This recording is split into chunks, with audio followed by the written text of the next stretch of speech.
เอากราบสวัสดีทุกคนยินดีต้อนรับช่องกองสีเนาะวันนี้ก็มาสวนอีกว่าทุกคนมาสวนมันอีกเนาะเมื่อยแห้งมาได้กินข้าวนะตอนเช้านี่นะมาได้กินข้าวพอเปล่ามาเบิ่งมาเวียกเนาะเบิ่งแบบสิมัง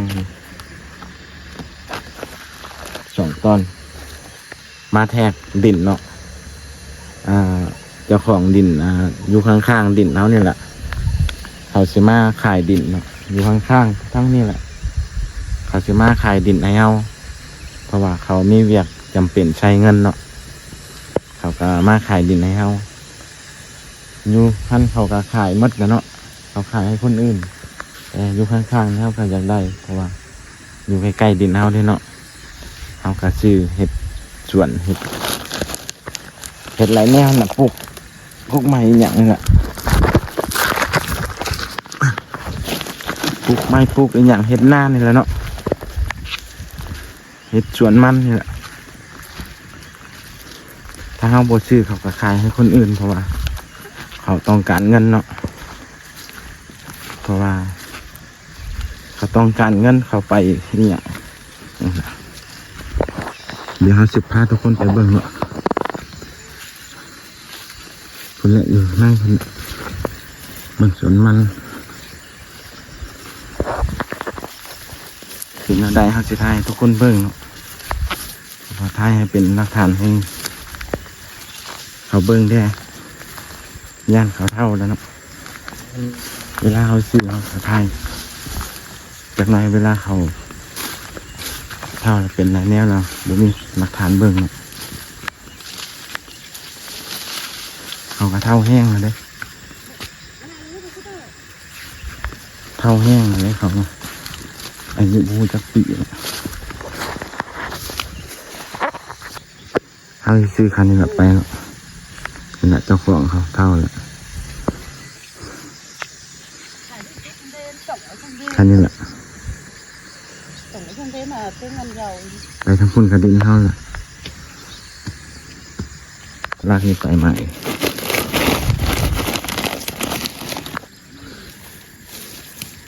สิมังอันนี้ซื้อเนี่ยแหละเป็นมาอยู่ในขนาด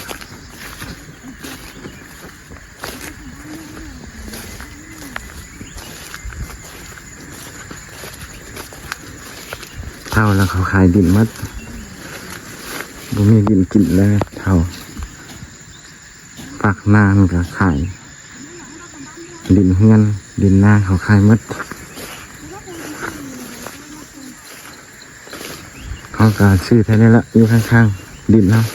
ให้มันง่ายโอ้มันเล่นหุ่นขายเล่นหุ่นเป็นดีก็เลย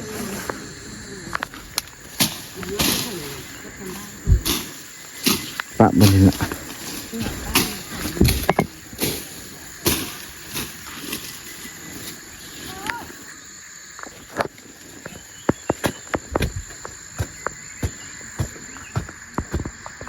บนเขาใหม่บนนี้บนกงใหม่ตัวนี้เนาะบนเขาตัดซื้อไปพุ่นกุกใหญ่ๆพุ่นละบนสวนพุ่นละมันเขาใหม่ลงลุ่มจริงลงลุ่มเนาะเพราะว่าเครื่องหนึ่งนี่มีเจ้าของหนึ่งนะครับซื้อแล้วเนาะซื้อเขาซื้อแล้วน่าจะดองเฮ้าแหละเขาซื้อให้หลานเขาแหละเขาก็ซื้อค่านี้ไปแต่ยังบ่ฮู้ว่าราคายังบ่ได้ล่มกันนะจากร้านก็หลายเติบเนาะอันนี้ไปกับสวนมันเฮาเนาะซึ่งนี้ไปดินเขามีแต่ค่านี้แหละซื้อไปทั้งพุ่นก็ลงลุ่ม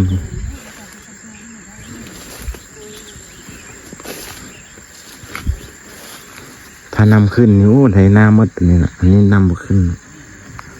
นำอันนี้เขาบ่ให้เขาเอาลงนาเขามาห้วยตัวนี้เขาบ่ให้ถ้าเขาให้นี่จะนำขึ้นมัดนี่แหละหม้อใกล้ๆกันซื้อให้มัดพอเขาไม่เอาหมาย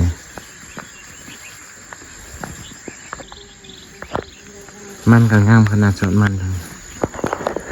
นี่แหละทุกคนเอากระสันนี่แหละเดี๋ยวเขาสิเบิ่งเล่นก่อน ฝากให้ทุกคนกดไลค์กดแชร์เด้อกดติดตามให้เป็นกำลังใจให้คลิปต่อๆไป